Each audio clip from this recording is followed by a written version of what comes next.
So it's chest day today, but we may not get there because of how fucking late this guy is.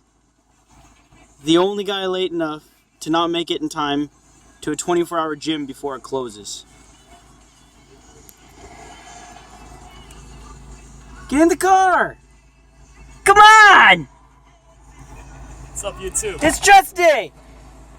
What day is it? Chest day. It's chest day. What's up? Flex fitness style, everybody.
Invincible.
movement. We're keeping it to just 2 push movements for chest today. Decided we want to get a little bit more volume in for this day. So we're moving on to the pec deck, and then we're going to finish off with incline cables. 4 sets of each, rep range of about 10 to 12.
What's up, YouTube family? What's up, guys? Done our workout. Wasn't as serious as I would have liked it to be. Not the workout, but just the theme of the video. I was gonna go for something a little bit intense today, and ended up, to be honest, just being us. Restart that. Your hand was on the camera. What's up, YouTube family? It's your boys, Daniel and Brett. How's it going, guys? Yeah, so that was our push day. Just finished up. Wasn't as serious as I would have liked it to be. Not necessarily the workout, but just the nature of the video itself. We were gonna go for something a little bit more intense per se, but we ended up kind of just, we hadn't worked out together in a while, so we ended up kind of just, It's been at least, what, 2 months? Yeah, almost, yeah, a month and a half. And to be honest, we kind of just, you know, we went and we were just us, you know, we were silly, said a bunch of dumb stuff, joked around. We had fun with it. But at the same time, didn't sacrifice our workout for the sake of catching up per se. So, which brought me to a topic that I really wanted to bring up with you all, that I feel Daniel and I can both relate to each other quite closely on. It's the concept of struggling to bulk, mentally and physically. Both of us, I'd say about 2.5 years collectively ago, we were both absolute sticks. Me personally, I was suffering from anorexia. Daniel, I believe, was about 115 pounds, give or take. I was about 150, 120 around there. Yeah, 115, 120. I was all the way down at 100 pounds even. So you can imagine, I mean, me being 145 right now, him probably, I'm guessing, only 155-ish. 155, yeah. Yeah, I mean, so 2 years, I mean, those are big gains for us. And obviously it's not all muscle, but I mean, that's what I wanted to talk about, is the struggle to bulk. I think my biggest struggle with the, you know, around the concept of gaining weight was that itself. It was gaining weight, and I think you can relate to that too, Daniel. 100%. Like I said, you know, it's been a struggle, but you know, we got there. We're still pushing at it. Yeah, and that's, you know, that's the whole thing, is that when you're, as a new lifter, as a new bodybuilder, powerlifter, whatever you want to call it, you are going to have to make sacrifices. And when you hear the word sacrifice, it's not always meals. It's not always, you know, going to the gym every day of the week. It's also mentally. You have to learn how you're going to have to sacrifice your aesthetics per se, you know, just being lean in general for the sake of building muscle. You cannot gain muscle in a caloric deficit. You can't gain it on a maintenance. And that's what I really struggled with, was, you know, when I was anorexic, I believed that I looked good. I was lean, obviously too lean, but I believed that I looked good, and I didn't want to gain weight. I was afraid of gaining weight because I believed that was, you know, it was against what you thought was right. Yeah, that, and it was counterproductive was the word I was looking for, was that, you know, why I couldn't wrap my head around the fact is, like, why would you gain weight and want to get, you know, not fat per se, but why would you want to gain weight and, you know, put some fat on when you're trying to become the best version of yourself? But then you really have to recognize, as, you know, a truly dedicated lifter, that sometimes you're going to have to sacrifice those aesthetics for the sake of building that muscle. And in order to get lean, you have to get a little bit fluffy. 100%. And that's both of us right now. It's really all about the process. We've gained, each of us have gained significant weight. I've leaned out for certain gatherings in certain times of the year, but overall for the past 2 years it's been a very, very lean, slow process for me. I am 145 pounds, but I'm only at 12% body fat at the moment, so it's not like I'm sitting around with a pot belly or anything like that. I can still see visible abs. Obviously I'm not shredded or anything like that by any means, but the size I put on is, in my opinion, I'm super impressed with it, and Daniel even more so. I was looking at him at the gym tonight, and it was incredible to see, immediately just looking back in retrospect and seeing this skinny kid that I used to know. I guess it could also be the stringer itself. Yeah, no, it could be. Give yourself some credit, but seeing this skinny kid that just turned into, a freak in my opinion. He looks incredible. He put on huge size, and I cannot wait for this guy to really just cut down someday, and he's going to be forced to be reckoned with. He's definitely at a point in his life where I've had the opportunity to see him develop, as a lifter and as an individual. It's, both of us have come a long way from... We've known each other since... 8 years now. Yeah, for sure. So, Both 20 years old right now, Paul. Coming from just, lost high schoolers without a vision to in my opinion, grown men who are both on our way to success. I'm well on my way to, I'm well on my way with what I want to do in my life. I'm well on track. I hope to open up a training facility one day, and I'm currently working with clients, and Daniel's in real estate and finance, and this is both what we want to do.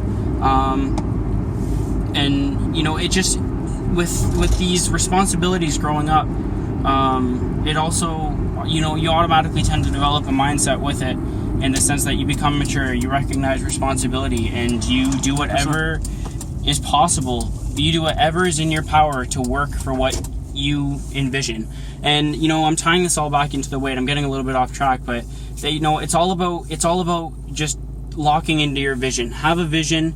Just go with it. Have a vision, and the first key to this vision, the first key to the process is recognizing that there will be sacrifice. And for lifting specifically, you have to recognize that a certain sacrifice may be, getting past that mental barrier of gaining some weight for the sake of really, really getting that look, that bodybuilding look that you want. So, and that relates to anything in life. Just remember, guys, success takes sacrifice. No man ever became successful without sacrifice. So just wanted to show you guys my post-workout meal. Focus. There we go. This is after my pull day. So I usually come home, and honestly, I have to keep this recording really, really short. I'm about, as you can see, 7:23. I'm about 2 minutes away from missing my anabolic window. And honestly, if I don't eat this within the next 2 minutes, I'm going to have to go back to the gym and redo my workout. Otherwise, my whole training session was compromised. It's really important to stick to your half an hour window, and if not, you may as well just not be working out in the first place. So real quick, I've got 163.47 grams of tilapia, 222.875 grams of white rice with just a little bit of cheese inside, some organic, gluten-free, dairy-free, vegan paleo spinach, and ketchup. So remember, guys, hit your anabolic window, don't go past it, eat clean all the time, and just enjoy life. Never cheat, don't binge, and just chase those gains. Morning Flex fam. Just wanted to show you guys a perfect example of a good bulking breakfast that's still, relatively whole and nutritious. So we have 2 whole eggs, Kraft singles slices. Macros are pretty good. 2.5 fat, 3 protein, 2 carb per slice. Now, see, the sodium's a little bit high in these, so I like to just use 1 slice for 2 fold-outs, and I cut it in half,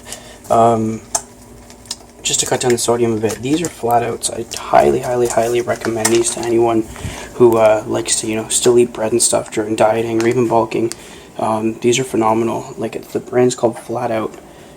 This is the rosemary and olive oil. It's 110 calories per fold out, and they are pretty big. It's almost kind of like a pita sort of thing. And the macros are phenomenal. 110 calories, 1 fat, 20 carb, and 6 protein. And here, I'll show you the size of one of these.